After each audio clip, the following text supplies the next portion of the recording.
What's with me? You'll try it. You talked me into it, says this popular oldie. What's the title of this one?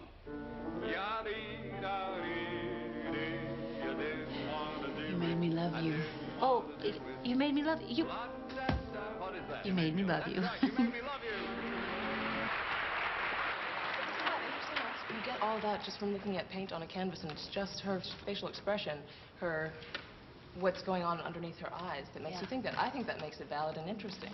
The context that it comes from affects the way we view it. I think it provokes us because it provoked the painter, and in turn, he's kind of sending that message to us. It's a good painting cannot be subjective. Well, I feel like I'm missing something that I was like...